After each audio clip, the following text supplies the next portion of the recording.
శ్రోతలకు నా హృదయపూర్వక నమస్కారములు. మన శ్రోతలలో ఒక సోదరుడు ప్రశ్నలు పంపటం జరిగింది.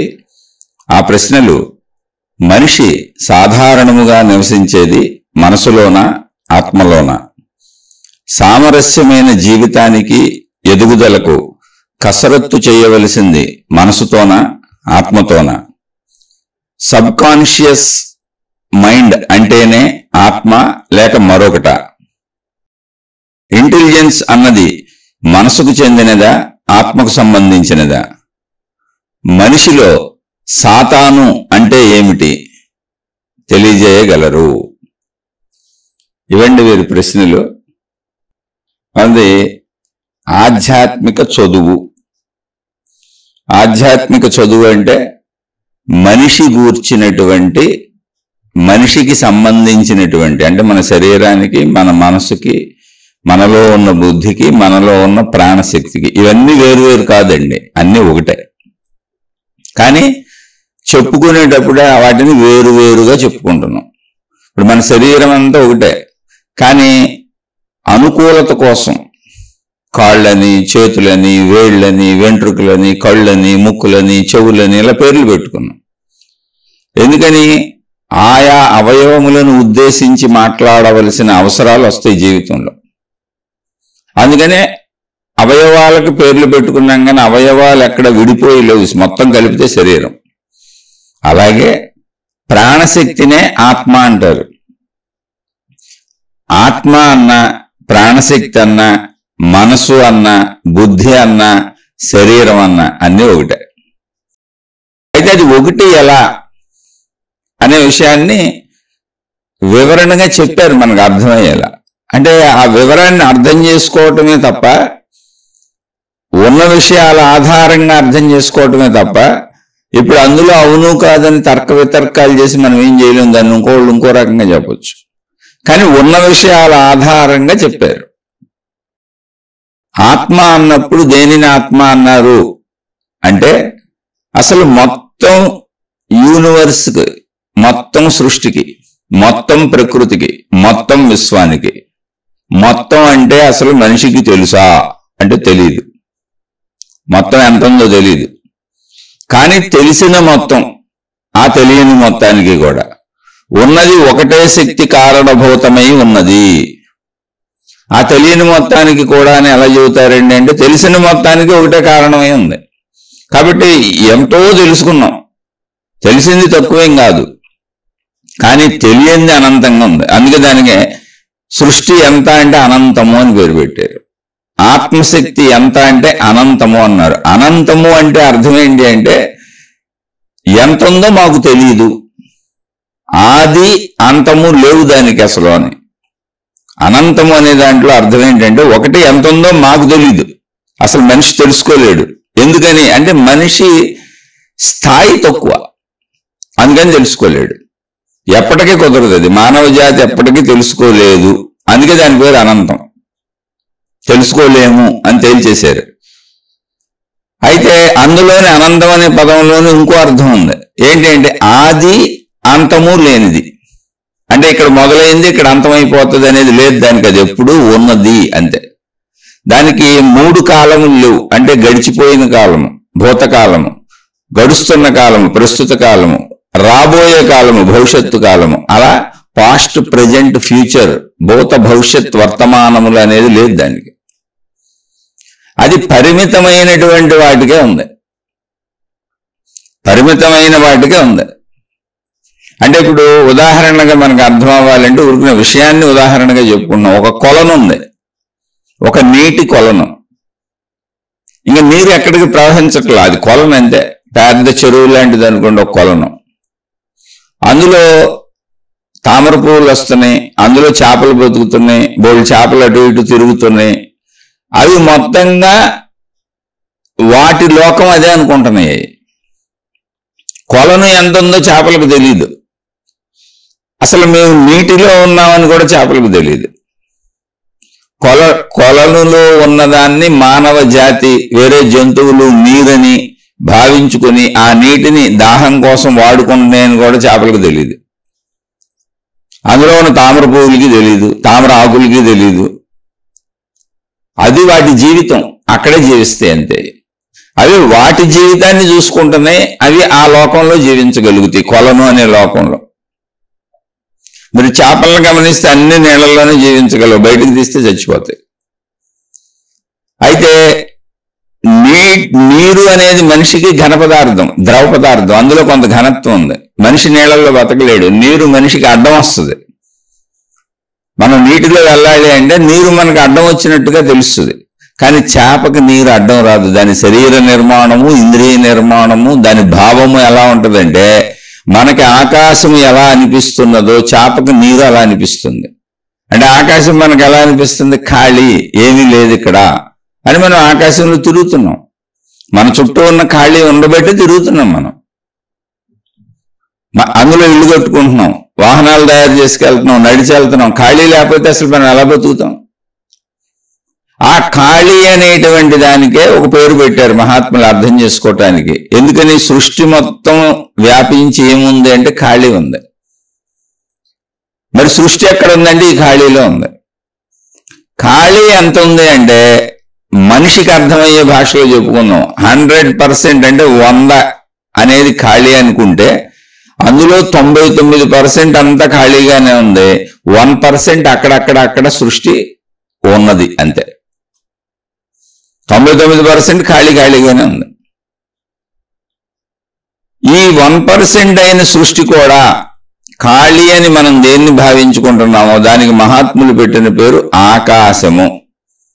అంటే పేర్లు పెట్టేటప్పుడే పేర్లలో కొన్ని అర్థాలు సూచించబడుతూ పేర్లు తయారవుతాయి.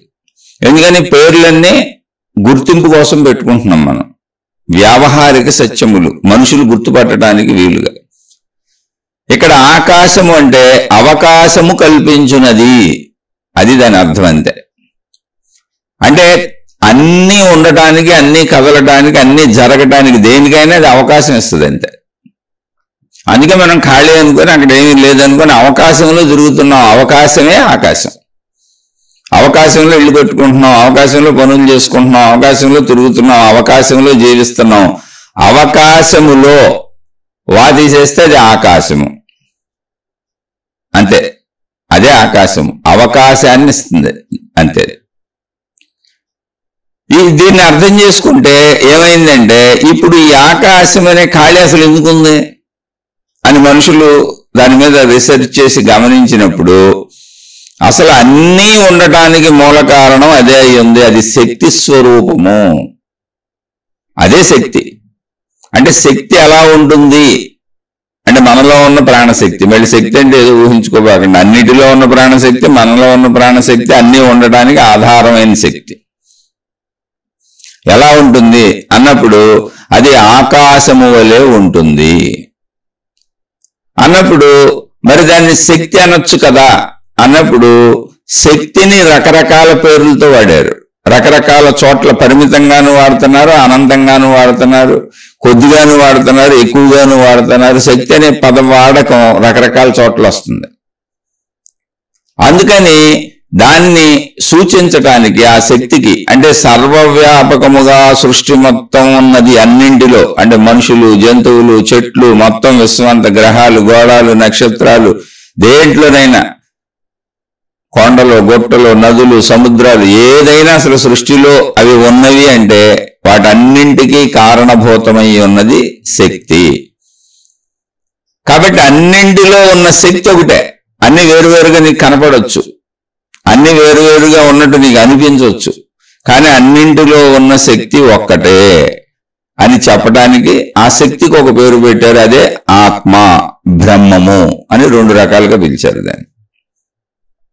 దాన్నే. అంటే పూర్వపు గ్రంథాలన్నింటిలో బ్రహ్మము అనే పదం వస్తుంది, ఆ తర్వాత కొంచెం ఆత్మ అనే పదం వస్తుంది. అంటే ఈ 2 దానికి సంబంధించినవే, అంటే మొత్తం ఏకశక్తి అని చెప్పడానికి. ఇప్పుడు ఆత్మ అనే పదం బహుళ ప్రాచుర్యంలోకి వచ్చింది. బ్రహ్మము అనే పదం కాలగమనంలో తగ్గింది.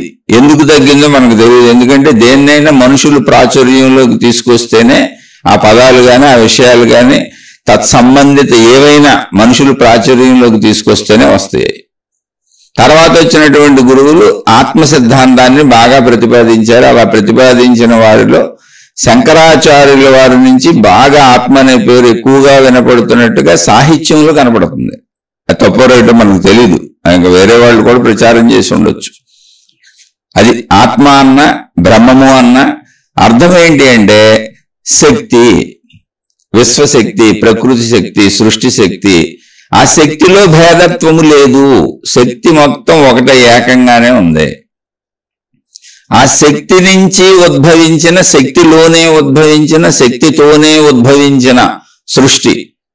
అంటే మనకు తెలిసినంత వరకు మనుషులు, చెట్లు, జంతువులు, కొండలు, గుట్టలు, నదులు, సముద్రాలు, గ్రహాలు, గోళాలు అంటారు ఆకాశంలో ఉన్నాయని తప్ప మనం తెలుసుకోలేం, అక్కడికి వెళ్ళలేం. వాటి గురించి అనవసరం, వదిలేద్దాం. వీటన్నింటిలో విభిన్నంగా కనపడొచ్చు, కానీ వీటన్నింటికి కారణభూతమైన శక్తి ఒకటే. ఆ శక్తి పేరు ఆత్మ. ఫస్ట్ తెలుసుకోవాల్సింది అది. అంటే ఆత్మశక్తి అనగానే లేదా బ్రహ్మము అనగానే అర్థం ఏంటి అంటే మనకు భిన్నంగా ఏదో ఉందని కాదు, మనకు భిన్నంగా ఎవరో ఉన్నారు, ఏదో శక్తి ఉంది, ఎవరో దేవుడు ఉన్నాడు, ఏదో లోకం ఉందని కాదు. మనతో సహా ఉన్న సమస్త విశ్వములో ఉన్న ఏకైక శక్తి, అది మనలో కూడా ఉంది, మనం అదే. అయితే ఆ విషయం మనకు తెలియదు, సింపుల్ అంతే. ఎందుకు తెలియదు అంటే నేను నీళ్ళల్లో తిరుగుతున్నానని చేపకి తెలియదు. నేను నీళ్ళల్లో తిరుగుతున్నానని చేపకి ఎందుకు తెలీదు? నీరు కొంత ఘనత్వాన్ని కలిగి ఉంది కదా, అది ద్రవ పదార్థం కదా, మనిషిగా మనకు తెలుస్తుంది కదా. మనం నీటిని ఘన పదార్థంగా భావించుకుంటాం కదా, నీరు మనకి అడ్డం వస్తుంది కదా. నీటిలో స్వేచ్ఛగా హాయిగా ఆకాశం అనే ఖాళీలో తిరిగినట్టుగా తిరగలేం కదా. అంటే అది మన శరీర నిర్మాణము.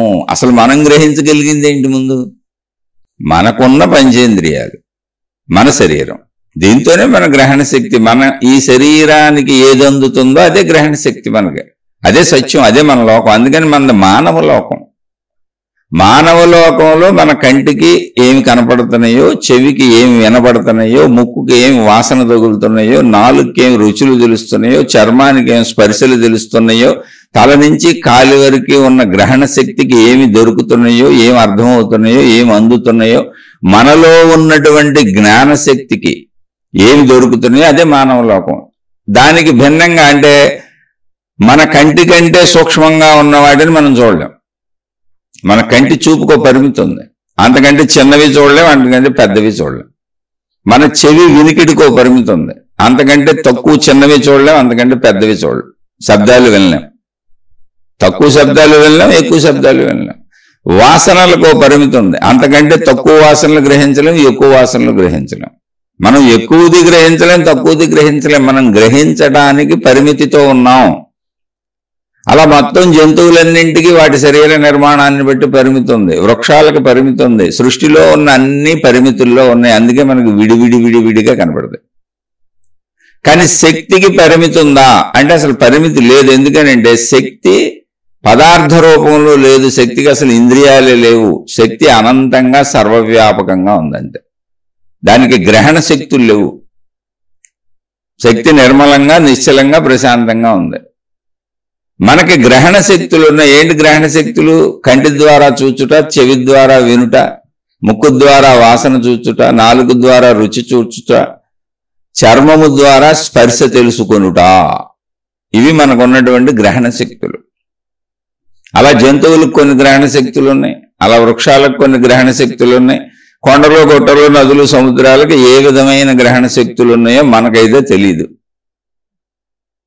అది విషయం.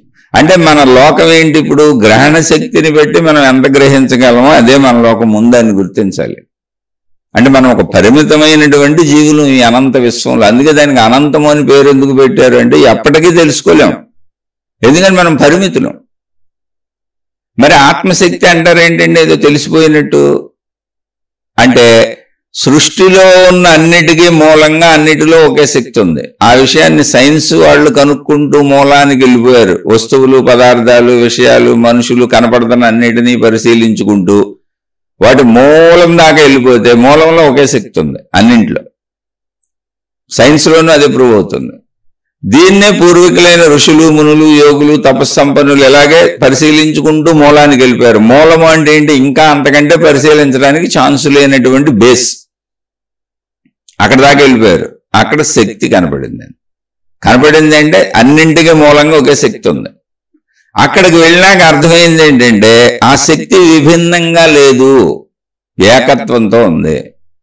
ఆకృతులు, ఆకారాలు, పదార్థాలు ఇవన్నీ విభిన్నంగా ఉన్నట్టు కనపడుతున్నాయి, కానీ శక్తి విభిన్నంగా లేదు.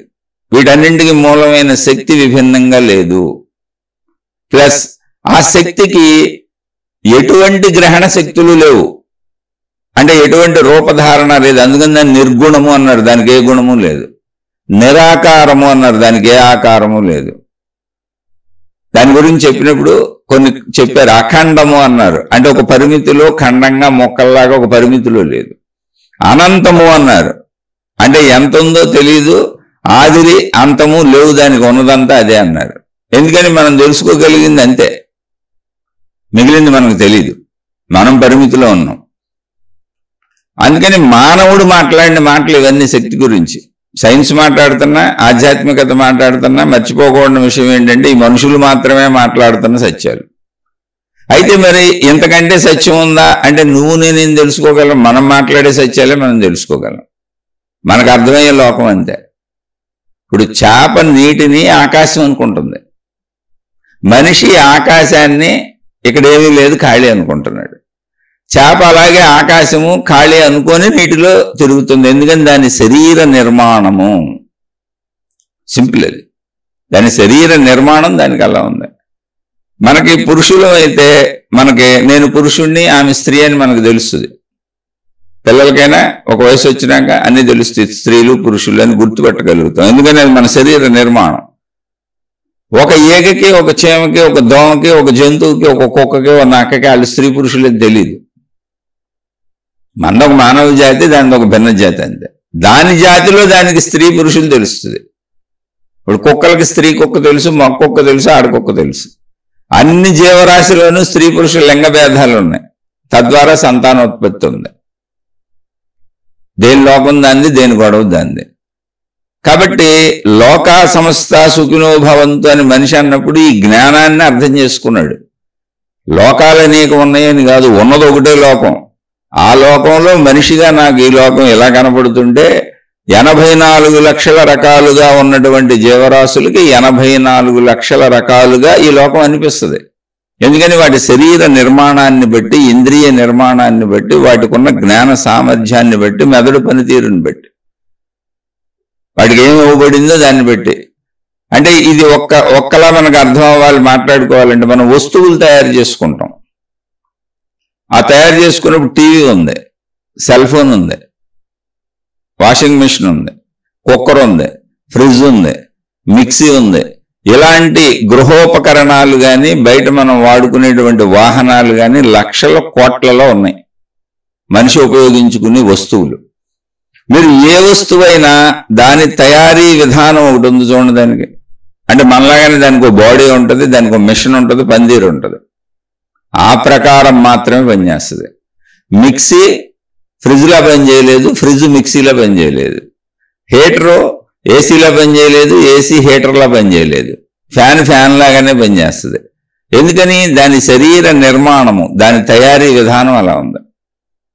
అయితే ఇవన్నింటిలోకి కరెంటు అనే ఒక శక్తి వెళ్తుంది. ఆ కరెంట్ అనే శక్తిలో భేదత్వం ఏం లేదు, అది శక్తి. వీటన్నింటినీ పనిచేయిస్తూ ఉంటుంది అది. కానీ పనిచేసేటువంటి యంత్రపు తీరు ఉందే, దాని శరీరం ఉందే, ఫ్యాన్ది, ఏసీది, ఫ్రిడ్జ్ది, మిక్సీది, హీటర్ది, ఐరన్ బాక్స్ది, ఇలా ఎన్ని ఉంటాయి, సెల్ ఫోన్ది, టీవీది, ఎన్నైనా అవి మారుతాయి, శరీర నిర్మాణాలు మారినాయి. అలాగే భూమి మీద మనం జీవిస్తున్న చోట 84 లక్షల రకాలు ఉన్నాయని ఎస్టిమేషన్ వేశారు. 84 వెరైటీలే, 84 లక్షలు ఒక్కొక్కటి చొప్పున వేరువేరుగా ఉన్నాయి. మళ్ళీ ఒక్కొక్క జాతిలో కోటాను కోట్లు ఉంటాయి. ఇప్పుడు మనుషులు 800 కోట్ల మంది ఉన్నారనుకోండి, అలాగే చెట్లు, పుట్లు, గొట్లు అన్నీ అలాగే ఉండొచ్చు. జంతువులన్నీ ఏక దామాశయం అన్నీ అలాగే ఉండొచ్చు, ఉండవచ్చు. ఉదాహరణకు చెబుతున్నా, ఇంకా ఎక్కువ కూడా ఉండొచ్చు, ఇంకా తక్కువ ఉండొచ్చు. కానీ 84 లక్షలు అన్నప్పుడు ఒక్కొక్కటి వేరు వేరు వెరైటీలు.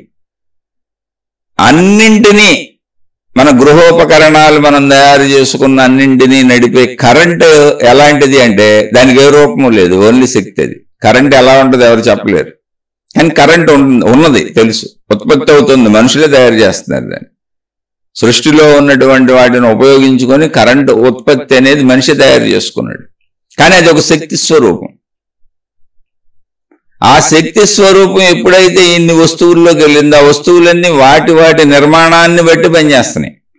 అలాగే ఈ విశ్వములో ఉన్నటువంటి శక్తి విశ్వశక్తి, ప్రకృతి అంటే ప్రకృతి శక్తి, సృష్టి అంటే సృష్టి శక్తి, మొత్తం శక్తిగా అది ఒకటే.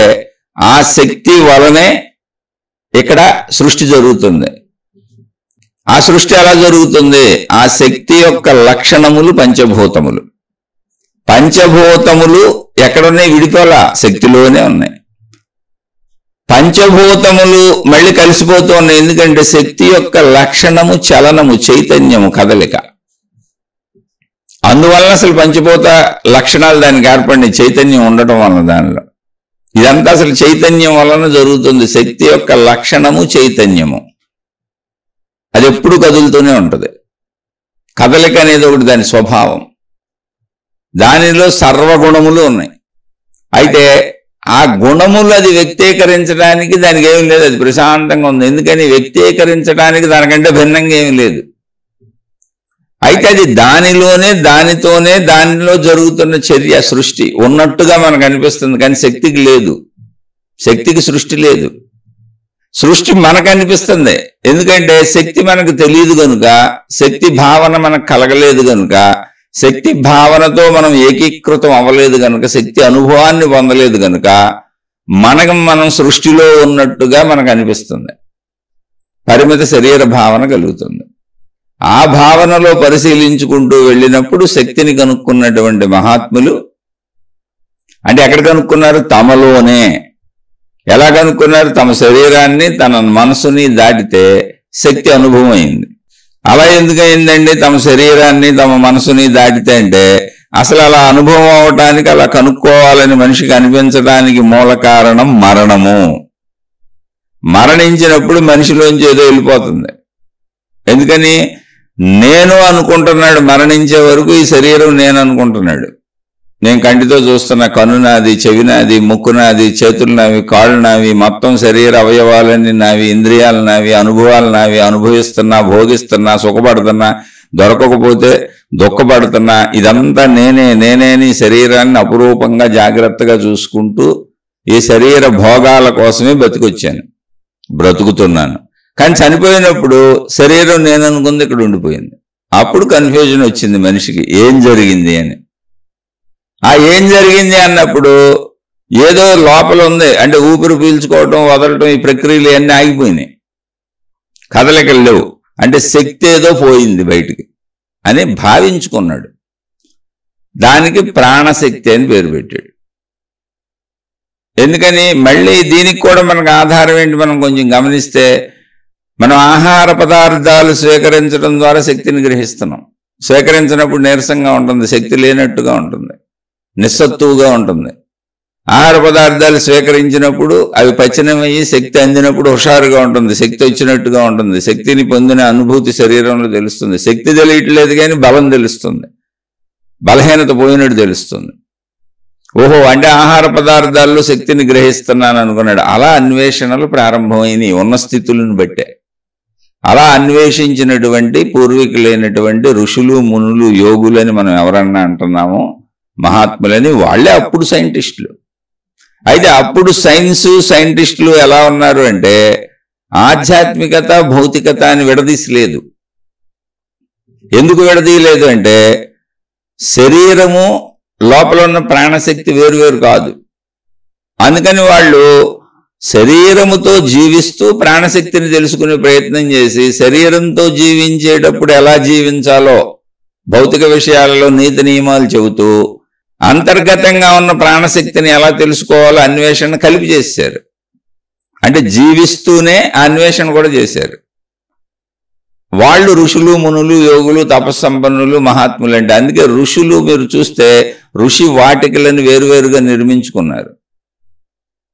వేరువేరుగా నిర్మించుకున్నారు, గృహస్థ జీవితాలు ఉన్నాయి, భార్య భర్త పిల్లలు అన్నారు. వాళ్ళు ఏర్పరిచినటువంటి రూల్స్ రెగ్యులేషన్స్నే మనం తరతరాలుగా ఇప్పటికీ పాటించుకుంటూ వస్తున్నాం. ఎందుకంటే అవి తరతరాలుగా వాళ్ళ పిల్లలు వాళ్ళ పిల్లలు వాళ్ళ పిల్లలు వాళ్ళ పిల్లలు అలా అందించబడుతూ సమాజంలోకి వచ్చినాయి. తర్వాత అవి నిక్షిప్తం చేయబడి, అంటే రాయబడి ప్రింటింగ్ చేయబడి ఇలా అందుకుంటూ వచ్చినాయి. ముందు మనిషి నుంచి మనిషికి వచ్చినాయి, తర్వాత అవి గ్రంథస్థాలు చేయబడినాయి. అనేక రకాలుగా తాళపత్రాల మీద రాశారు, తర్వాత రాగిరేకులు లాంటి వాటి మీద రాశారు, తర్వాత పేపర్ వచ్చింది, ప్రింటింగ్ వ్యవస్థ వచ్చింది. అలా మానవ జీవితంలో నియమాలు పద్ధతులు వాళ్లే పెట్టుకున్నారు.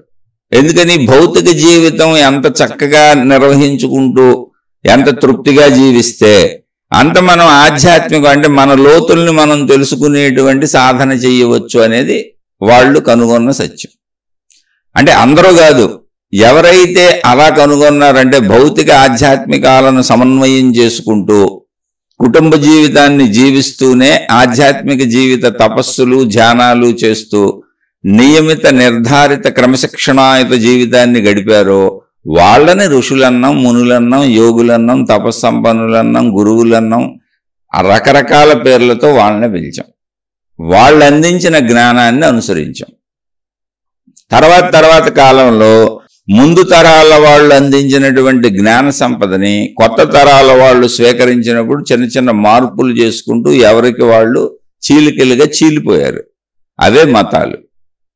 అలా అనేక మంది ముందు నుంచి అందించబడుతున్నటువంటి విషయాలను తీసుకొని అందులో కొన్ని నచ్చిన వాటిని స్వీకరించి కొన్నిటిని తిరస్కరించి వీళ్ళు మళ్ళీ వాటిలో కొత్తగా వీళ్ళు కనుగొన్న, వీళ్ళు భావించుకున్న, వీళ్ళు సత్యం అనుకున్న వాటిని చొప్పించుకుంటూ కొత్త కొత్త విధానాలు పద్ధతులు పెట్టుకుంటూ వెళ్ళిపోయారు. వాటినే మతములు అన్నారు. మతము అంటే మనిషి మతిలోంచి పుట్టింది మతము, అంతే ఏం లేదు.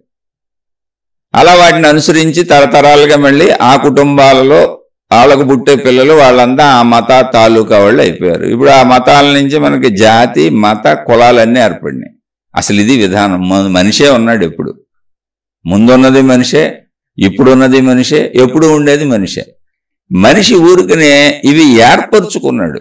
జాతులని, మతాలని, కులాలని ఇవే మనిషి ఏర్పరచుకున్నవి. అవి అసలు సత్యముగా తీసుకోవలసిన ప్రాతిపదికలు కాదు.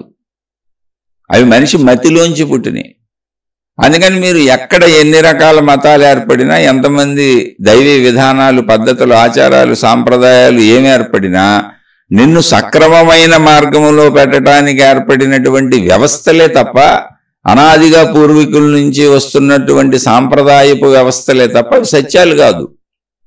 సత్యం ఏంటంటే నువ్వు మనిషివి, మనుషులందరూ ఒకటే, మన మానవ జాతి, మన మానవ లోకం. ఇంకో లోకం మనకు అర్థం కూడా కాదు. అందుకని లోకా సమస్త సుఖినోభవంతు అన్న మనిషి తన జ్ఞానంతో చెప్పాడు అన్నమాట. నాకెలా ఈ సృష్టి ఎలా కనపడుతుందో నీటిలో ఉన్న చేపలకి అది నీరు ఆకాశం వల్లే కనపడుతున్నది. నీరు అడ్డగిస్తలేదు దాని శరీర నిర్మాణానికి, నీరు ఖాళీలా కనపడుతుంది దానికి. అందుకే నీటిలో ఉన్న జంతువులన్నీ అంత హాయిగా తిరుగుతున్నాయి. నీరు ఒకవేళ ఘన పదార్థములా నీటిలా మనిషికి అనిపించినట్టుగా అనిపిస్తే అవి నీటిలో తిరగలేవు, ఎందుకంటే అడ్డుపడుతున్న భావన వస్తుంది. లేకపోతే మనం నీటిలో లోకాలు నిర్మించుకునే వాళ్ళంగా మనం కూడా సముద్రపు అడుక్కెళ్ళిపోయి చక్కగా అక్కడ ఇల్లు కట్టుకొని అక్కడ తిరుగుతూ అక్కడ ఈదులాడుతూ ఉండేవాళ్ళంగా ఈదలాడలేంగా మనం. కారణం ఏంటి? అది ఘన పదార్థమని, ద్రవత్వమని మన శరీర నిర్మాణం ప్రకారం మనకు అనిపిస్తున్నది. మళ్ళీ మీరు గ్రహించి చూడండి, ఒకే విషయం, నీరు అనేటువంటిది మనిషికి ఘన పదార్థము, ద్రవ పదార్థము. చాలా రకాల జంతువులకు అది ఘన పదార్థము, ద్రవ పదార్థము. భూమి మీద ఉండే జంతువులన్నీ దాహం తీర్చుకుంటాయి, తాగుతాయి, అది అవసరం బతకడానికి. కానీ నీటిలో బతకలేవు. నీటిలో బతికే జీవులకి అది ఖాళీ, అక్కడేం లేదు. ఎలా అంటే మనం ఆకాశం అనే మన చుట్టూ ఉన్న ఖాళీలో ఎలా తిరుగుతున్నామో, ఈ ఖాళీకి ఆకాశం అని పేరు పెట్టారు. ముందే చెప్పాను, ఆకాశం అంటే అవకాశము ఇచ్చినది, అంతే. అవకాశం ఇస్తుంది అంతే. మీరు ఏదైనా చేసుకుంటూ ఉండండి, తిరగండి, అదే శక్తి. ఇలా తర్కించుకుంటూ సాధన చేసుకుంటూ తమలోకి తాము ప్రవేశించి శరీరపరమైనటువంటి భౌతిక కోరికలు ముందు తీర్చారు. జాగ్రత్తగా గమనించండి, ఇక్కడ శరీరపరమైన భౌతిక కోరికలు ముందు తీర్చుకొనవలెను. ఎందుకని? భౌతిక అవసరాలు తీర్చకుండా అసలు నువ్వేం చేస్తావు? శరీరం లేకపోతే ఎలా? నువ్వు చనిపోయినట్టు లెక్క కదా, చనిపోతే ఏం చేయలేవు కదా నువ్వు. కాబట్టి బ్రతికుండాలి. బ్రతికుంటేనే కదా అసలు ఏదైనా చేయాలంటే. ఒకవేళ నేను ఆత్మను, నేను శక్తిని ఏదైనా తెలుసుకోవాలంటే, నీ మతమో, నీ దేవుడో, నీ గురువు, ఏదో ఒకటి అసలు నువ్వు ఉంటే కదా చేయగలవు. అందుకని ముందు ఫస్ట్ ప్రిఫరెన్స్ ఎవరికైనా సరే నీ శరీరము. ఇది మర్చిపోబాకండి. దాన్నే భౌతికం అంటారు, ఎందుకంటే కనపడేది అది. అంటే అసలు మొట్టమొదట భౌతికమే ఇంపార్టెంట్. భౌతికమే ఇంపార్టెంట్ అంటే రోడ్ల మీద తిరిగి సినిమాలు, షికార్లు, తాగుళ్ళు, తిరుగుబోతులు, వ్యభిచారాలు అది కాదు. నీ శరీరం కనపడేది. అందుకని ముందు అది ఉంటే మనం జీవిస్తూ ఉంటాం. జీవిస్తుంటే అప్పుడు మనలో ఉన్న ప్రాణశక్తిని మనం తెలుసుకోవచ్చు, మనలో ఉన్న మనసును మనం తెలుసుకోవచ్చు, మనలో ఉన్న సమస్తాన్ని మనం తెలుసుకోవచ్చు. అవకాశం ఉంటే బయట ఉన్నదాన్ని కూడా ప్రయోగాలు చేసి తెలుసుకోవచ్చు. కానీ అలా తెలుసుకోవాలంటే నువ్వు ఉండాలి. అసలు సైన్స్ బయట ఉందని తెలుసుకుంటుంది, ఆత్మజ్ఞానం, ఆధ్యాత్మిక చదువు మన లోపల ఉన్నదాన్ని తెలుసుకుంటుంది. అంతే. సైన్స్లో తెలుసుకుంటుంది మనుషులే, తనకు భిన్నమైన వాటిని తెలుసుకుంటున్నారు. వాళ్ళు బయట ఏమున్నాయో తెలుసుకుంటున్నారు. సైన్స్ అంతే. ప్రకృతిలో ఏముంది వాళ్ళు కొత్తగా ఏం కనుక్కోవట్లేదండి. జాగ్రత్తగానండి. సైన్స్లో కొత్తగా కనుక్కునేదేమీ లేదు, ఉన్నదాన్ని వివరించి చెబుతున్నారు. ఇప్పుడు గాలి ఉంది, గాలిలో ఏమేమి కలిస్తే గాలి, నీరు ఏమేమి కలిస్తే నీరు, భూమి ఏంటి, ఈ వివరాలు చెబుతున్నారు. అదే సైన్స్.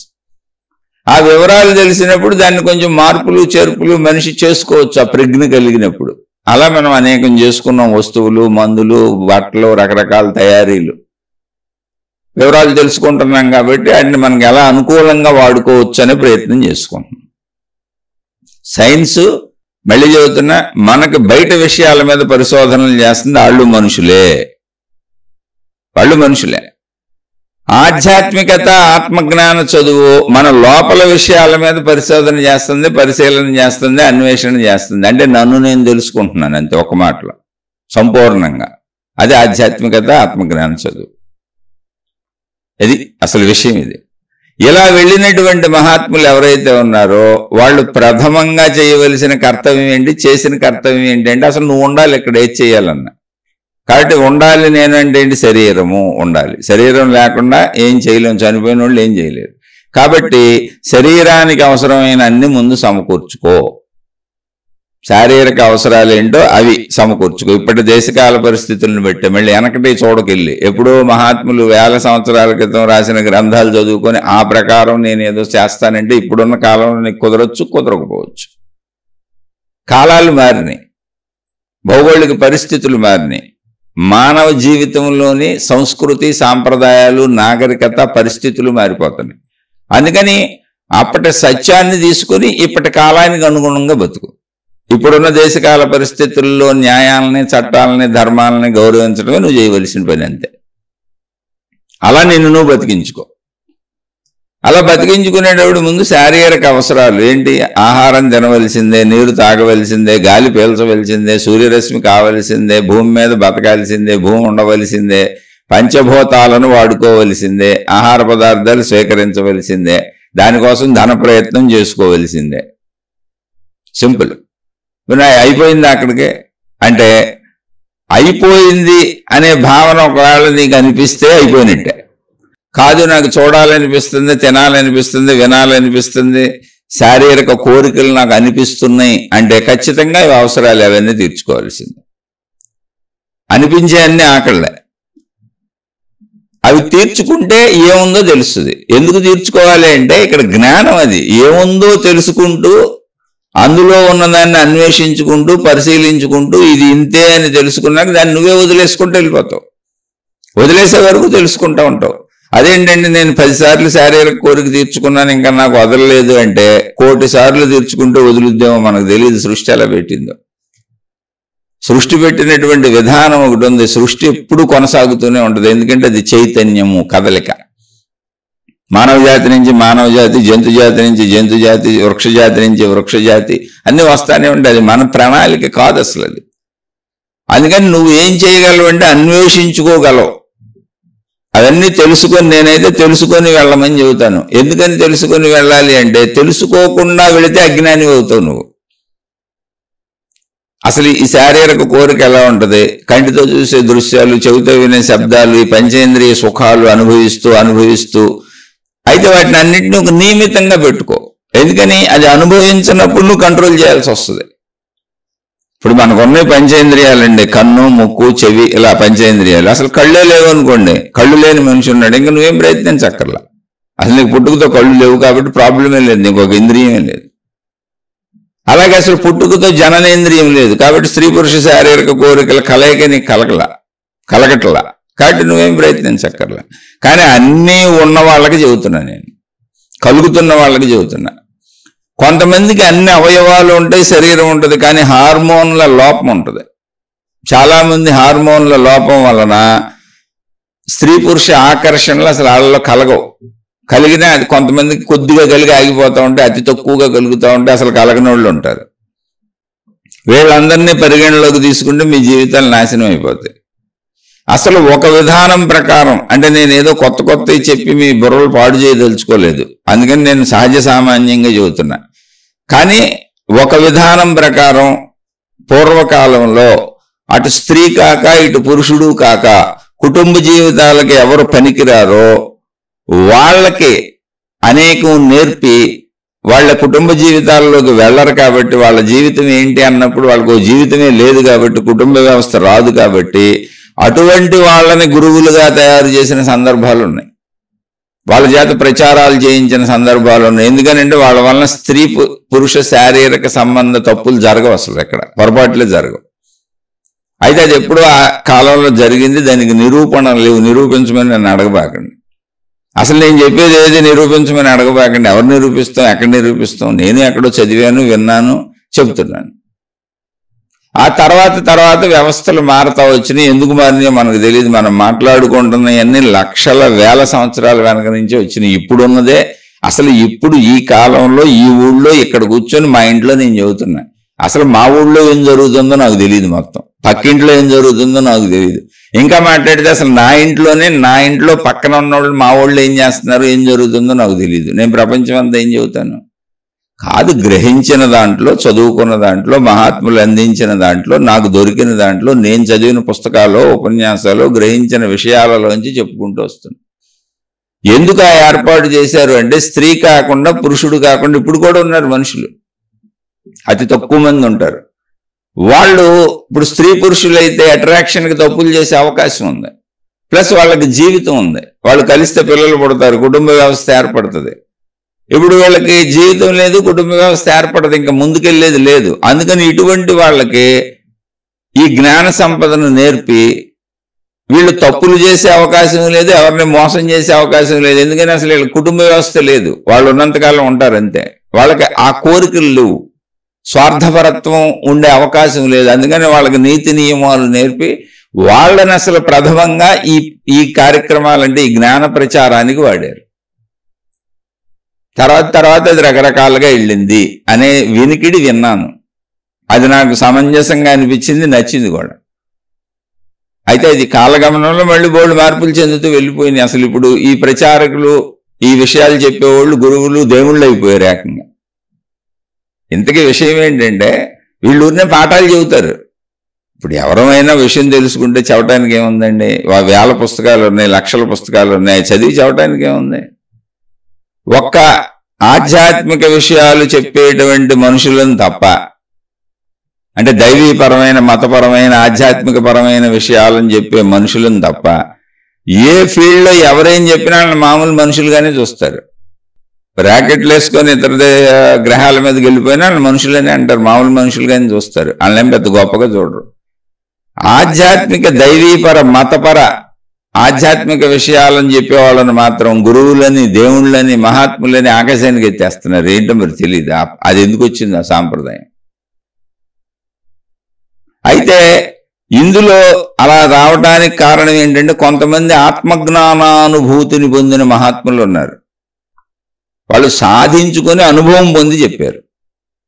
అనుభవం పొందారు వాళ్ళు. ఆ విశ్వశక్తి అనుభవాన్ని, ఆత్మశక్తి అనుభవాన్ని పొందారు వాళ్ళు.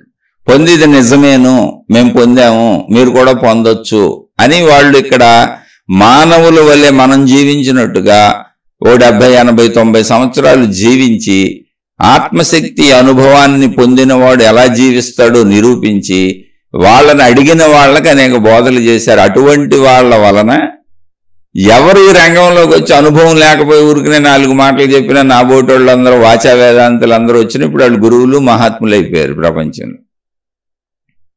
కారణం ఏంటి అంటే కొందరు పొందిన మహాత్ములు నిజంగా దానిని పొంది చెప్పారు కాబట్టి వాళ్ళని గురువులని, వాళ్ళని మహాత్ములని, వాళ్ళని దేవుళ్ళని ఆరాధించే ఆరాధన వ్యవస్థ ఏదుందో, ఎందుకని ఆ జ్ఞానం కోసం ఇంతకీ అది ఎవరు అందులోకి వచ్చినా వాళ్ళందరికీ చెల్లుబాటు అయిపోయింది. ఇప్పుడు అన్ని మతాల్లో వాళ్ళ ముందు చేతులు కట్టుకుని ఉంచోవటం అలవాటు అయిపోయింది అందరికి. వాళ్ళ కాళ్ళ మీద పడిపోవటం, వాళ్ళని దేవుళ్ళని చేసేయటం. అందుకని ఇప్పుడు మనుషుల్ని మోసం చేయడానికి అత్యధిక తేలికైన విద్య ఏంటి అంటే ఏమి లేదు, ఏదో ఒక మతంలో నువ్వు ఏదో దేవుడిని పట్టుకు ఎలాడతా చెబుతా తిరుగుతూ ఉండు. నువ్వు ఎంత దుర్మార్గుడువో దుర్మార్గురాలు అయినా అవన్నీ లోపల దాచుకొని చక్కగా నీ పనులు నువ్వు చేసుకుంటూ ఆ వేషధారణలు వేసుకున్నావు అంటే అసలు ఈజీ మనీ, డబ్బు ఫ్రీ, ఊరికనే వచ్చేస్తుంది, కాళ్ళ మీద పడి డబ్బులు ఇస్తారు, గౌరవాలు ఫ్రీ, నీకు ఏది కావాలంటే అన్ని ఫ్రీ. అటువంటి మోసగాళ్ళు మోసగత్తులు ఉన్న విధానాల్లో ఎవరికి వాళ్ళు తెలివిగా వెళ్ళాలి. కానీ ఆ విధానాలు ఎందుకు వచ్చినాయి అంటే దాన్ని అనుభవం పొంది చెప్పిన వాళ్ళు ఉన్నారు. లేకపోతే మనం ఈ ఆత్మజ్ఞాన చదువు ఆధ్యాత్మిక చదువు ముందుకు తీసుకెళ్ళం, నమ్మలేం. కాదు, మన కళ్ళ ముందు అలా జీవించిన వాళ్ళు ఉన్నారు. ఇప్పుడు ఆత్మశక్తి అంటే ఏంటి అన్నప్పుడు ముందు తెలుసుకోవాల్సింది ఏంటి, ఆత్మ అనే పేరేంటి అంటే యావత్ విశ్వమునకు మూల కారణమైన శక్తి ఒక్కటే. అది ముందు తెలుసుకోవాల్సింది. ఆ విషయం ఫస్ట్ తెలుసుకోవాలి. ఇప్పుడు మన సోదరుడు అడిగిన మొదటి ప్రశ్న ఏంటంటే మనిషి సాధారణంగా జీవించేది మనసులోనా ఆత్మలోనా అన్నాడు. ఇక్కడ అసలు మొత్తం బేసిక్ పాయింట్లోకి వెళ్తే మొత్తం అన్నీ ఉండేది ఒకటే, ఆత్మశక్తే. ఆత్మశక్తి లో అనేది కూడా ఏం లేదు, ఇక్కడ ఉన్నదే ఆత్మశక్తి. అదే సృష్టిగా వ్యక్తీకరించబడుతున్నది, అదే సృష్టిగా వ్యక్తీకరించబడుతుంది ఎక్కడ, తనలోనే. మళ్ళీ అదే శక్తిగా మారిపోతున్నది ఎక్కడ, తనలోనే.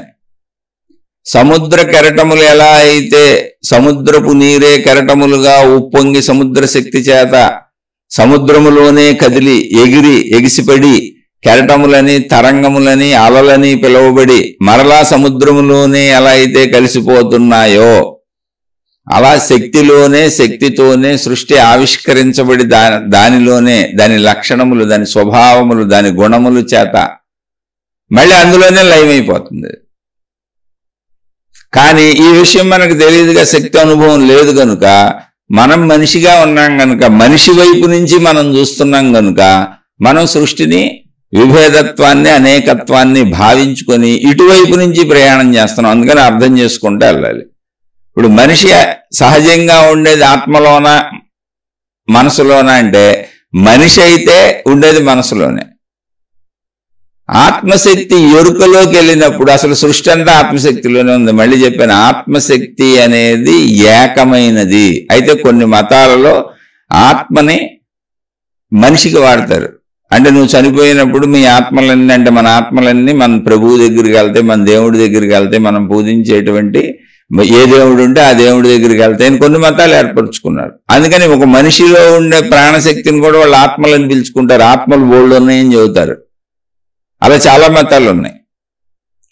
అంటే మన మనుషులందరం చనిపోయినాక ఆత్మలు అవుతాం. ఇప్పుడు 800 కోట్ల మంది మనుషులు ఉన్నారంటే వాళ్ళ దృష్టిలో 800 కోట్ల ఆత్మలు ఉన్నట్లు లెక్క. అందుకని ఆత్మ వేరు మనసు వేరు అనుకుంటా ఉంటారు వాళ్ళు. ఇప్పుడు మనం ఆ ప్రాతిపదికని వెళ్ళటంలో అసలు చాలా గందరగోళ ప్రాతిపదిక, దానికి నిర్ధారణ లేదు, నిరూపణ లేదు, నమ్మకం తప్ప. అటువంటివి చాలా ఉన్నాయి, కేవలం నమ్మకాలు. కానీ ఇది అది కాదు. ఈ ఆధ్యాత్మికత సైన్స్ లాంటిది, నిరూపణ ఉండాలి అక్కడ. ఇప్పుడు మనం చదువుకునే ఆధ్యాత్మిక చదువు ఆత్మజ్ఞాన చదువు ఏదుందో ఈ ఆత్మశక్తి అనే భావనాత్మకమైనటువంటి ఆ శక్తి స్వరూపాన్ని మనం అనుభవం పొందడానికి వెళ్తున్న ఈ మాధ్యమం ఏదుందో, ఆత్మజ్ఞాన చదువు ఆధ్యాత్మిక చదువు అనే మాధ్యమం ఏదుందో, ఇది ఋషులు అందించినటువంటి విధానం ఏదుందో అది అసలు నమ్మకాన్ని బేస్ చేసుకొని తయారైంది కాదు. అందుకని దీనికి మతం అని పేరే లేదు. ఇది మతం కాదు, మతాలకు సంబంధించింది కాదు. చాలాసార్లు చెప్పాను, చదువు మతాలకు సంబంధించింది కాదు, దేవుళ్ళకి సంబంధించింది కాదు, గురువులకు సంబంధించింది కాదు, జ్ఞాన గ్రంథాలకు సంబంధించింది కాదు, ఎవరికి సంబంధించింది కాదు. ఇది మనిషికి సంబంధించింది, మనిషి అంతరంగానికి సంబంధించింది. ఒక్కళ్ళకే సంబంధించింది, ఒక్క మనిషికే సంబంధించింది. ఎవరు వింటే వాళ్ళు, ఎవరు చదువుకుంటే వాళ్ళు, ఎవరు నడిస్తే వాళ్ళు. సమూహాలకు సంబంధించింది కాదు. మతం సమూహానికి సంబంధించింది. ఒక దేవుడు సమూహానికి సంబంధించినాడు, ఒక దేవత సమూహానికి సంబంధించిన ఆవిడ, ఒక గురువు సమూహాలకు సంబంధించిన వాళ్ళు. ఆచార సాంప్రదాయాలు, గురువుళ్ళు, మాతాజీలు, పద్ధతులు, విధానాలు, మార్గాలు, దైవీపర భక్తిపర ఏవైనా సమూహాలకు సంబంధించినవి. అందుకని ఎవరికాళ్ళు మా సమూహం గొప్పదే, మా సమూహంలోకి మీరు అందరూ వచ్చేయండి, పక్క సమూహాలన్నీ మంచి కాదని మతాల నుంచి, మార్గాల నుంచి, గురువుల నుంచి, దేవుళ్ళ నుంచి అందరూ ఘర్షణలు పడతానే ఉంటారు. నేను చెబుతున్నది అది కాదు. అవన్నీ నమ్మకములు. నమ్మకములు అంటే ఏంటి? ఎవరికాళ్ళు ఏర్పరచుకున్నారు. ఇది నమ్మకాలు కాదు, ఇది చదువు, నిరూపణతో సాగుతుంది. నువ్వు ఉన్నావు అక్కడ, నీకు శరీరం ఉంది, నీ శరీరంలో మనసు ఉంది, నీ మనసు శరీరం బ్రతికొనడానికి నీకు ఆయువు ఉంది. ఆ ఆయువు ప్రకారం శరీరం పెరుగుతుంది. శరీరం పెరుగుతూ పెరుగుతూ వృద్ధాప్యానికి వస్తుంది. అది తరుగుతూ మరణాన్ని పొందుతుంది. ఈ మరణాన్ని పొందటానికి ముందు, మరణించినప్పుడు నేను అనుకుంటున్నా నువ్వు భావించుకున్న శరీరం ఏదో ఇక్కడ ఉండిపోయింది. అంటే ఇప్పుడు పోయిందేంటి, ఉన్నదేంటి, అందులో ఏదో లేదు. ఆ లేనిదేంటి, దాన్నే శక్తి అన్నారు. మరి నువ్వు బతుకున్నప్పుడు ఏముంది? శక్తి ఉంది. అంటే నా శరీరం ఉంది, నా మనసు ఉంది, నా బుద్ధి ఉంది, నాలో శక్తి ఉంది. ఆ శక్తిని ప్రాణశక్తి అన్నారు. నిరూపణ సత్యాలు. నమ్మకాలతో అసలు అవసరమే లేదు ఇక్కడ. కాబట్టి ఆత్మలో అనేకం ఉన్నాయి అనుకొని మీరు ప్రశ్నిస్తే మీకు ఎప్పటికీ అర్థం కాదు. ఇది దానికి సంబంధించింది కాదు, విశ్వాసాలకు సంబంధించింది కాదు. చాలా మంది అనేక మతాలు ఏర్పరిచారు. ఏంటంటే ప్రతి మనిషిలోనూ ఒక ఆత్మ ఉంటుంది. మనం దేన్ని ప్రాణశక్తి అంటున్నామో ఆ ప్రాణశక్తిలోకి వెళ్ళి కూర్చుంటే మనం చదువుకునే చదువు ప్రకారం ప్రాణశక్తి ఒకటే. మొత్తం విశ్వం అంతా ఉన్న ఏకమైనటువంటి శక్తినే ఒక మనిషిలో ఉన్నప్పుడు ప్రాణశక్తి అన్నారు. అదే ఏకశక్తి అని చెప్పినప్పుడు ప్రాణశక్తినే ఆత్మశక్తి అన్నారు. దాన్నే బ్రహ్మము అన్నారు. మీరు అక్కడ పర్ఫెక్ట్ గా అర్థం చేసుకోవాలి. అనేక ఆత్మలు ఉన్నాయనే విధానాలతో అనేక మతాలు ఉన్నాయి. అనేక ఆత్మలు అంటే ఏంటి? ప్రతి మనిషిలోనూ ఒక ఆత్మ ఉంది. ప్రతి మనిషి శరీరపరంగా శరీరంతో ఉంటాడు, చనిపోయినాక ఆత్మగా ఉంటాడు. ఆ దైవలోకాలకు వెళ్తాడు. ఎవరి దేవుడు ఏదైతే ఆ దైవలోకాలకు వెళ్తాడని వాళ్ళు నిర్మాణాలు చేసుకున్నారు, దైవలోకాలు నిర్మించుకున్నారు, అక్కడ దేవుణ్ణి పెట్టుకున్నారు. ఈ ఆత్మలన్నీ ఎలా వెళ్తాయి, ఎలా వస్తాయి, మొత్తం మంచి ఫిక్షన్ స్టోరీస్ రాసుకున్నారు. అయితే అది తప్ప రైట్ అనవసరం అసలు. అది దాంతో మనం అది నిరూపణ లేని సత్యంగా. ఇప్పుడు ఆ లోకాన్ని నిరూపించలేం, ఆత్మలను నిరూపించలేం, ఆ దేవుళ్ళని నిరూపించలేం, వీళ్ళు వెళ్ళటాన్ని నిరూపించలేం, వీళ్ళు రావటాన్ని నిరూపించలేం. కానీ మనం చదువుకుంటున్న చదువు ఏది ఉందో అది నిరూపణ సత్యము. ఉన్న వాటిని ఆధారంగా మాట్లాడుతుంది అంతే. అది చదువు అంటేనే విజ్ఞానం. విజ్ఞానంలో నిరూపణ ఉంటుంది, నమ్మకం ఉండదు. మతం అంటేనే నమ్మకం. నేను చెప్పే నువ్వు నమ్ము అంతే. అది తప్పు కాదు, వెళ్ళండి, నమ్మద్దని నేను అసలు అంటలే. ఇది చదువు అని చెబుతున్నా. అందుకే ఇది మతాలకు సంబంధించింది కాదు, దేవుళ్ళకి సంబంధించింది కాదు, గురువులకు సంబంధించింది కాదు, మాతాజీలకు సంబంధించింది కాదు. అసలు ఇది ఏ దైవీ విధానాలకు సంబంధించింది కాదు. ఆధ్యాత్మికత అంటే మనిషి వ్యక్తిగతము. ఆధ్యాత్మికత అనే పదాన్ని దైవీ సంబంధం వాళ్ళు కలిపేసుకు వాడుకుంటున్నారు తప్ప వాడుకునే హక్కు లేదు. ఆత్మ అంటే, ఆధ్యాత్మికం అంటే ఆత్మ గూర్చిన అధ్యయనము. సింపుల్ అంతే. అది దేవుడికి సంబంధించిన విషయమే కాదు, అది మతానికి సంబంధించిన విషయమే కాదు. అసలు ఆధ్యాత్మికం అనే పదాన్ని వాడుకునే హక్కు మతాలకి, దైవీ సంబంధ విధానాలకి లేదు. ఒకవేళ ఉండొచ్చు ఎవరికంటే వాళ్ళందరూ నిన్ను నీ లోపలికి పంపుతుంటే ఆధ్యాత్మికం అనే పదం వాడచ్చు. నువ్వు ఆత్మ గూర్చిన అధ్యయనము నీ అంతరంగంలో చేస్తుంటే అప్పుడు వాడచ్చు. అదే ఆధ్యాత్మికం అంటే. ఎవరికాళ్ళు వ్యక్తిగతంగా లోపలికి వెళ్ళే ప్రయత్నం. ఇప్పుడు నేనున్నాను, నా మనసు ఉంది, నా ప్రాణశక్తి ఉంది అనే సత్యం నాకు తెలుసు. కానీ ప్రాణశక్తి ఎలా ఉందో నాకు తెలియదు. నా శరీరం నాకు తెలుసు, నా మనసు నాకు తెలుసు. మనసు శరీరాన్ని కలుపుతుంది, ప్రాణశక్తి తెలియదు. అందుకని ఇక్కడ మనం మొదట మన సోదరుడు అడిగిన ప్రశ్న ఏంటి అంటే, అసలు మనిషి సాధారణంగా నివసించేది మనసులోనా ఆత్మలోనా అంటే, నేను శరీరం అని భావించుకుంటున్న ప్రతి మనిషి మనసులోనే జీవిస్తాడు. కానీ మొత్తానికి ఆధారం ఏంటి? అసలు ఆత్మే. ఇప్పుడు ఫ్యాన్ తిప్పుతుంది ఏంటి, ఏసీని తిప్పుతుంది ఏంటి, ఫ్రిడ్జ్ని తిప్పుతుంది ఏంటి, అన్ని పరికరాలను పనిచేస్తున్నది ఏంటి, కంప్యూటర్లని, ల్యాప్టాప్లని, మొత్తం అన్నిటినీ కరెంటు. కరెంట్ అనే శక్తికి ఏదైనా భిన్నత్వం ఉందా? ఏం లేదు. అది ఏకశక్తి. అలా సృష్టి మొత్తానికి ఆధారం శక్తిపరంగా ఆత్మే. అన్ని ఆత్మలోనే ఉన్నాయి, ఆత్మతోనే ఉన్నాయి, ఆత్మగానే ఉన్నాయి. ఏది ఏకాత్మగా నేను చెబుతున్నటువంటి మనం వెళ్తున్న మార్గంలో ఆధ్యాత్మిక చదువు. మతపరంగా మీరు అడిగి అనేక ఆత్మలు ఉన్నాయి, ఆ ఆత్మలన్నీ వెళ్ళి ప్రభువు దగ్గర కూర్చుంటాయి, మా ప్రభువు ఏం చెబితే ఆ ప్రకారం నడుచుకుంటాయి, మా దేవుడు మా ప్రభువు మేము అనుకున్న ఆయన, మేము భావించుకున్న ఆయన ఈ ఆత్మలన్నింటినీ అక్కడ తన పక్కన పెట్టుకొని పోషించుకుంటూ ఉంటాడు. అక్కడ మాకు లోకం ఉందంటే అది నేను చెప్పట్లేదు. అసలు నేను వెళ్తుంది ఆ మార్గం కాదు, నేను చెబుతుంది ఆ మార్గం కాదు, మీ మార్గంలో మీరు వెళ్ళిపోండి. అలాంటి ప్రశ్న వేసి ఉంటే అది అనేక మందికి ఉన్నాయి, అనేక మతాలు ఉన్నాయి. అలా వీళ్ళందరూ ఉన్న మనుషులందరూ ఎంతమంది ఉంటే అంతమంది అన్ని ఆత్మలని చెబుతూ ఉంటారు. శరీరంతో ఉన్నప్పుడు మాత్రమే శరీరము నీ ఆత్మ, ఈ ఆత్మలో ప్రయాణిస్తే ఏం చెబుతూ ఉంటారు. అలా అయితే నీకు అసలు సబ్జెక్టే అర్థం కాదు నేను చెప్పేది. ఎందుకంటే అనేక ఆత్మలు ఉన్నప్పుడు ఇంకెక్కడుంది, ఈ ఆత్మలన్నీ వెళ్ళి అక్కడ కూర్చోవాలి. అన్ని ఎప్పటికీ భేదత్వమే ఉంటుంది. మనసు అంటే శరీరముతో నేను చేసినటువంటి పనులు, గ్రహించిన విషయాలు ఏమున్నాయో ప్రపంచం నుంచి అవన్నీ నా ప్రాణశక్తిలో ప్రింట్ అవుతున్నాయి. చిన్నప్పటి నుంచి అనేక సార్లు అనేక శీర్షికల్లో చెప్పాను ఈ విషయం. అలా నా ప్రాణశక్తిలో ప్రింట్ అయిన విషయాలన్నీ నాలో జ్ఞాపకాలుగా, గుర్తులుగా, మెమరీగా ఉన్నాయి. ఎందుకు అలా ఎందుకు ఉండాలంటే అది సృష్టి పెట్టిన ప్రక్రియ. ఎందుకనే ప్రశ్నకి అసలు ఇక్కడ సమాధానం లేదు. సృష్టి అలా పెట్టింది. అయితే ఎందుకు పెట్టిందో దానికి ఆధారం ఉంది. ఏంటంటే మనకి కంటిన్యూటీ బతికినన్నాళ్ళు నేను అనేది గుర్తుండాలి, నావి గుర్తుండాలి, నా నడక సంబంధించిన మొత్తం గుర్తుండాలి. నాకు నేను, నాది, నావి, ప్రపంచము, సృష్టి అన్ని నాకు గుర్తుండాలి. అలా గుర్తుంటేనే నేను కంటిన్యూ జీవించగలను. అందుకని అలా గుర్తుండే విధానం పెట్టింది లోపల. ఆ గుర్తుండే విధానం పేరు మనసు. అది అన్నిటినీ గుర్తుపెట్టుకుంటుంది. అందుకని మనసు లేకపోతే మనిషి ఉండటం కుదరదు. మనసు ఉంటేనే మనిషి ఉంటాడు.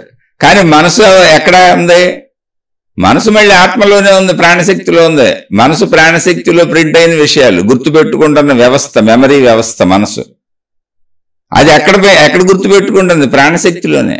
ఆ పని చేస్తుంది ప్రాణశక్తే. కానీ అందులో ఉన్న విషయాలు పరిమిత విషయాలు, శరీర విషయాలు, ప్రాపంచిక విషయాలు, అనేక విషయాలు కనుక విషయాలు ఉన్నంత వరకు ఆ ప్రాణశక్తిని మనసు అని పిలిచారు.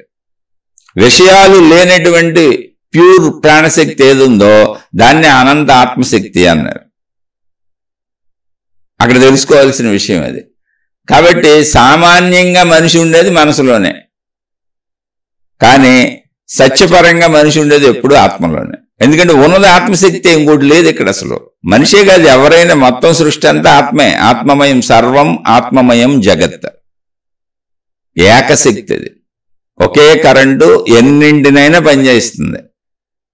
కరెంటుకి ఏ గుణము లేదు, నిర్గుణము, నిరాకారము. కరెంటుకి ఎక్కడ పరిమితి కూడా లేదు, కట్ అవ్వలేదు, మొక్క అవ్వలేదు. ఇప్పుడు మన కంప్యూటర్లోకి వచ్చింది, మన టీవీలోకి వచ్చింది, మన హీటర్లోకి వచ్చింది, మన ఫ్రిడ్జ్లోకి వచ్చింది, అది ఎక్కడ మొక్క అవ్వాలా? వైరుల ద్వారా వచ్చేది అనేకంగా వెళ్ళిపోతానే ఉంది. కరెంట్ ఎక్కడ మొక్క అవ్వాలా? కరెంటుని స్టోర్ చేయడం కుదరదు.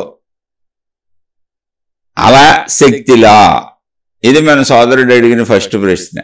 సామరస్యమైన జీవితానికి ఎదుగుదలకు కసరత్తు చేయాల్సింది మనసుతోనా ఆత్మతోనా? అసలు ఆత్మతో చేయడానికి ఏమీ లేదు. అదే చెప్పాను, అనేక ఆత్మలున్నాయి అనేటువంటి అనేక మత విధానాల ప్రకారం అనేక ఆత్మలున్నాయి అనే భావనలో ప్రశ్నలు వేస్తే అసలు నేను చెబుతున్నదే అది కాదు. నేను చెప్పేది ఎప్పుడు ఒక ఏకత్వ స్థితిని ఆత్మ అని పిలుస్తున్నాం. సృష్టి మొత్తానికి ఆధారమైనటువంటి ఒక శక్తి ఉన్నది, అది ఏకత్వము, అదే ఆత్మశక్తి. అందులో అసలు భిన్నత్వం లేదు. అది అఖండము, అనంతము, అనిర్వచనీయము, అవాంగ్మానస గోచరము, అది ఒక సంపూర్ణము, అంతేది. కాబట్టి అన్నీ ఉన్నది ఆత్మలోనే. కానీ మనిషి కసరత్తు చేయాల్సింది మనసుతోనే. ఇప్పుడు మరి మనం తెలుసుకునేదంతా ఎక్కడికి వెళ్తుంది? సామరస్యమైన జీవితానికి ఎదుగుదలకు కసరత్తు చేయాల్సింది మనసుతోనా ఆత్మతోనా అంటే ఖచ్చితంగా కసరత్తు చేయాల్సింది అయితే మనసుతోనే. ఎందుకనంటే ఆత్మశక్తిని తెలుసుకోవటానికి కసరత్తు జరుగుతూ ఉంటుంది, లేదా జీవించడానికి, మంచిగా జీవించడానికి కసరత్తు చేయాల్సి ఉంటుంది. సామరస్యమైన జీవితానికి కసరత్తు అంటే ప్రయత్నం. మనసుతోనే, అన్ని మనసుతోనే. చేయటము అనే క్రియ మనిషికి వచ్చినప్పుడు కావలసింది మనసే. మనసు లేకపోతే మనిషి ఏం చేయలేడు. అసలు చెయ్యటము అనే క్రియ ఆత్మలో ఉండదు. అందుకని ఆత్మకి ఇంతమంది ఉన్నారన్నది లేదు. అసలు ఆత్మ ఏకశక్తి. ఆత్మ అనేది ఏకశక్తి. అంటే ఇప్పుడు ఒక సినిమా తెర ఉంది, తెర ఏకంగానే ఉంది. సినిమా స్టార్ట్ అయింది, అనేక మంది వస్తున్నారు, అనేక దృశ్యాలు వస్తున్నాయి. చెట్లు, పుట్టలు, జంతువులు, ప్రకృతి, మనుషులు, రకరకాలుగా అన్ని కనపడు యాక్షన్లు చేసుకుంటూ రకరకాలు జరుగుతూ జరిగిపోతూ వెళ్తా ఉంది. అది ఇప్పుడు అనేకం ఉన్నాయి. అక్కడ అనేకం ఉన్నట్టుగా అనిపిస్తున్నాయి, కానీ ఏకతెర మీదే అనేకం కదులుతున్నాయి. వాడన్నింటికి ఆధారం ఏంటి? ఏకతెర, అనేకం లేవు. పోనీ వెలుగు పడుతుంది కదా, వెలుగులో అనేకం ఉన్నాయా? లేదు, వెలుగు కూడా ఒకటే. అది కరెంటు ద్వారా ప్రసరించబడి వస్తున్నటువంటి వెలుగు కిరణాలు. పోనీ వెలుగు కిరణాల్లో అనేకం ఉన్నాయా? లేవు, ఒకటే వెలుగు. అది వెలుగు ఒకటే, తెర ఒకటే, కానీ మనకు అక్కడ అనేకం కనపడతా ఉంది. అలాగే అనంతమైనటువంటి సృష్టి ఒక్కటే అన్నప్పుడు దాని పేరు ఆత్మశక్తి. దాన్నే బ్రహ్మము అంటారు. మరి మనకు కసరత్తు చేయాల్సింది ఎవడు? మనిషి కదా. మనం మాట్లాడుకుంటుంది మనుషులం కదా. ఇప్పుడు నేను మీతో మాట్లాడుతాను, ఎక్కడి నుంచి మాట్లాడుతున్నాను? ఆల్రెడీ నా లోపల ఉన్నటువంటి మెమరీ అనేటువంటి మనసు ఒకటి ఉంది. అంటే అన్నింటినీ గుర్తుపెట్టుకునే జ్ఞాపక శక్తి ఒకటి ఉంది. ప్రింటింగ్ ప్రాసెస్ ఉంది. నా ప్రాణశక్తిలో ప్రింట్ అయినాయి. ఆ ప్రింట్ అయినవన్నీ గుర్తుంటాయి. ఆ గుర్తుండే వ్యవస్థ ఎందుకు పెట్టింది సృష్టి అంటే, మన 100 సంవత్సరాల జీవితము సాఫీగా సాగిపోవటానికి, కంటిన్యూటీగా సాగిపోవటానికి. ఇప్పుడు నేను మర్చిపోతున్నాను అనుకోండి, పడుకొని లేచేటప్పుడు కల్లా ప్రతిరోజు మళ్ళీ కొత్తగా నేనెవరంటే జీవితం సాగదుగా. నేనెవరు, మీరెవరు, ఇదేంటి అదేంటి అంటే మళ్ళీ నేర్చుకోవాలి రోజు అన్ని. ఎప్పటికీ జీవితం సాగదు. అందుకని తెలుసుకున్నవి, నేర్చుకున్నవి, గ్రహించినవి కంటిన్యూటీలో సాగిపోతూ ఉంటాయి. మళ్ళీ కొత్త వాటినే తెలుసుకోవాలి, నువ్వు కొత్తయే నేర్చుకోవాలి. నేర్చేసుకుని తెలిసేసుకుని అన్ని కంటిన్యూటీ సాగిపోతూ ఉంటుంది. అదే లోపల జ్ఞాపక శక్తి. ఇప్పుడు నేను మీతో ఆ జ్ఞాపక శక్తిలోంచి మాట్లాడుతున్నా, ఆ ప్రింటింగ్ ప్రాసెస్లోంచి మాట్లాడుతున్నా. ఆల్రెడీ ప్రింట్ అయిపోయింది లోపల, గుర్తుంది నాకు లోపల, మెమరీ ఉంది నాకు లోపల. దాని పేరు మనసు. మొత్తంగా అన్ని కలిపితే దాని పేరు మనసు. ఈ మనసు ఎక్కడుంది? మళ్ళీ ప్రాణశక్తిలో ఉంది. మరి అప్పుడు దాని ప్రాణశక్తి అనొచ్చుగా? కాదు. అంటే మీకు కన్ఫ్యూజన్ లేకుండా క్లారిటీ కోసం చెబుతున్నా. ప్రాణశక్తిలో ఈ విషయాలు ఎంత ప్రింట్ అయి ఉన్నాయో, ఎంత భాగంలో ప్రింట్ అయి ఉన్నాయో అంత భాగం మాత్రమే మనసు. మిగిలిన ప్రాణశక్తి అంతా ఆకాశము వలె సర్వవ్యాపకముగా, స్థిరముగా, సుస్థిరముగా ఉన్నది. దాంట్లో ఏమీ లేదు. అందుకని దాన్ని గుర్తుపట్టలేకపోతున్నాం. మనం గుర్తుపట్టాలంటే అక్కడ ఏమన్నా ఉండాలి. ఎలా గుర్తుపట్టగలం? మనం కంటితో గుర్తుపట్టగలం, ముక్కుతో గుర్తుపట్టగలం, శబ్దంతో గుర్తుపట్టగలం, చెవితో గుర్తుపట్టగలం, నాలుగుతో రుచి ద్వారా గుర్తుపట్టగలం, చర్మంతో స్పర్శల ద్వారా గుర్తుపట్టగలం. ఇలా మనం గ్రహించినవన్నీ లోపల ఉన్నాయి.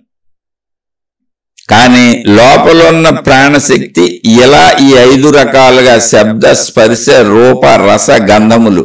రసం అంటే రుచి, గంధం అంటే వాసన. ఈ విధముగా అందేలా అది లేదు. వీటన్నింటికంటే సూక్ష్మాతి సూక్ష్మంగా వీటికి ఆధారమై ఉన్నది. అంటే తిరుగుతున్న ఫ్యాను చూడగలం, వస్తున్న గాలిని అనుభవించగలం, కానీ కరెంటుని చూడలేము. కరెంటుని మనం చూడలేము అన్నంత మాత్రాన కరెంట్ లేదా?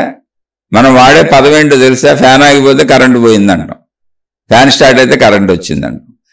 ఏ వస్తువుని మనం ఉపయోగిస్తున్నా అది పనిచేస్తుంది అనుకోండి, కరెంట్ ఉందంటాం, లేకపోతే కరెంటు పోయిందంటాం. వస్తువు పనిచేస్తుంది అని అన్నాం, ఎందుకని దానికి మూలాధారం కరెంట్ అని మనకు తెలుసు.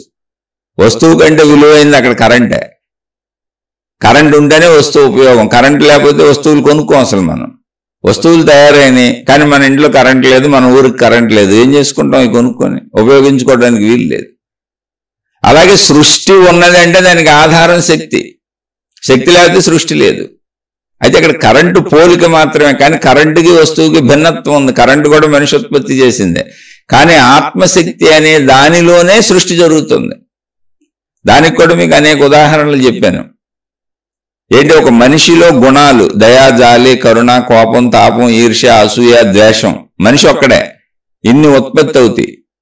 కోపంగా ఉన్నప్పుడు కోపిష్టి అంటాం, ప్రేమగా ఉన్నప్పుడు ప్రేమస్వరూపుడు అంటాం, దయగా ఉన్నప్పుడు దయాత్ముడు అంటాం, అలా రకరకాలుగా మనం ఆ భావ వ్యక్తీకరణ జరిగినప్పుడు ఆయా పేర్లు పెట్టుకున్నాం. లేకపోతే ఇన్ని పేర్లు ఎందుకు పెట్టుకుంటాం? మొత్తంగా మనిషి అనేవాళ్ళం కాదు. మామూలుగా మనిషి ఆయా స్వభావాన్ని గుణాన్ని వ్యక్తీకరించినప్పుడు అలా పిలుస్తాం. కోపిష్టని, దయాత్ముడని, ప్రేమాత్ముడని, మంచోళ్ళని, చెడ్డోళ్ళని, ఈర్ష్యాలు అని, వీళ్ళకి ద్వేషం ఎక్కువని, అలా రకరకాలుగా. అలాగే ఇవి లక్షణాలు, కానీ మనిషి ఒకటే. మనిషిలో ఉన్న లక్షణాలు, మనిషిలో ఉన్న గుణాలు. అలాగే అనంత ఆత్మశక్తి యొక్క స్వభావములు, లక్షణములు, చైతన్యమో ఒక మాటలో చెప్పాలంటే కదలిక అనే లక్షణం, మెయిన్ లక్షణం చైతన్యము, కదలిక, సజీవత్వము అనే దాని లక్షణము చేత ఈ సృష్టి దానిలో వ్యక్తీకరించబడి దానిలోనే లయించిపోతుంది. భిన్నత్వంగా ఏం లేదు. ఇప్పుడు నేను మాట్లాడుతుంది నా మనసులోంచి, మీరు విన్నదంతా ఎక్కడికి వెళ్తుంది? మీరు చెవి ద్వారా ఇప్పుడు గ్రహిస్తున్నారు, ఎక్కడికి వెళ్తుంది? అది మీ మనసు అవుతుంది. మీరు ఏది గ్రహించినా అది మనసే అవుతుంది. కాబట్టి కసరత్తు చేయాల్సింది దేంతో? మనసుతోనే. ఆత్మతో కసరత్తు చేయటానికి ఉండదు.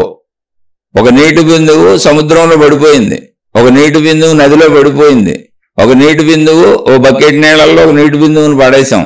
ఇప్పుడు ఆ నీటి బిందువు ఏమైపోయింది? బకెట్ నీళ్ళు అయిపోయింది, సముద్రం అయిపోయింది, నది అయిపోయింది. విడదీయటానికి లేదు, కలిసిపోయింది. ఇంకా చేయటానికి ఏమి లేదు. ఇప్పుడు ఆ స్వరూపమే అది అయిపోయింది. అలాగే అనంత ఆత్మశక్తి ఎరుక, మనలోనే ఉన్న ప్రాణశక్తి ఎరుక కలిగినప్పుడు అందులో కలిసిపోవటమే.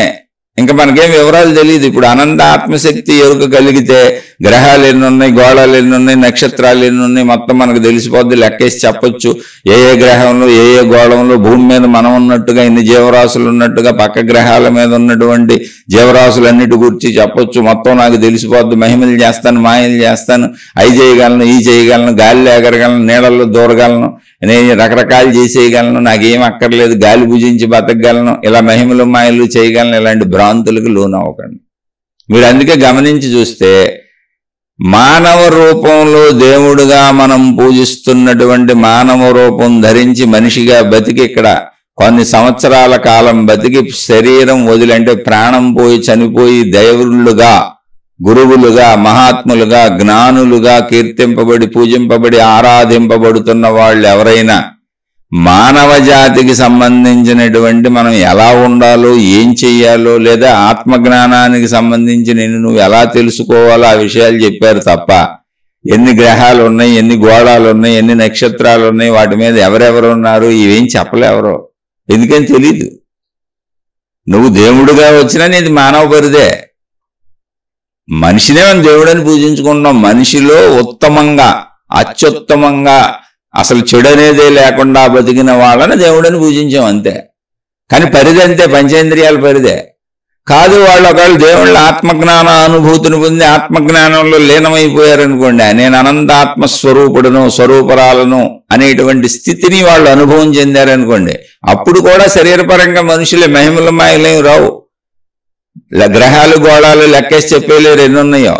అవేం కుదరదు. ఎదుటోడి మనసులో ఏముందో చెప్పలేరు. అలాంటి ఏం కుదరదు. అవన్నీ చెమటా చేష్టలు చేసేవాళ్ళని నమ్మాకండి. అసలు నీ జబ్బులు తగ్గించేస్తా, నీ కష్టాలు తగ్గించేస్తా, నీ భవిష్యత్తు నాకు తెలిసిపోతుంది, చూసి చెప్పేస్తున్నాను, ఇలాంటి వాళ్ళని నమ్మకండి. వాళ్ళు మోసగాళ్ళు, మోసగతులు. మీరు చరిత్ర ఎన్ని లక్షల కోట్ల సంవత్సరాలు వెనక్కైనా వెళ్ళండి, ఎవరైనా అసలు గ్రహాలు గోళాలు నక్షత్రాలు ఎన్నున్నాయో చెప్పారా? కోటాను కోట్లు లెక్కలేనని వదిలేశారు, చెప్పలేక వదిలేశారు. విశ్వం గురించి వచ్చినప్పుడు అనంత విశ్వం అని వదిలేశారు, విశ్వాన్ని చెప్పలేకపోయారు. చెప్పటం కుదరదు, అది అనంతంగా ఉందన్నారు. ఎందుకని? అందరూ వచ్చిన వాళ్ళు మానవ శరీరంతో, మానవ రూపంలో, మనలాగా పంచేంద్రియాలతో, ఈ బుద్ధి, ఈ జ్ఞానం, ఈ పరిమితత్వంతో ఉన్నవాళ్లే. నువ్వు ఎంత పెంచుకున్నా నీ పరిధి అంతే.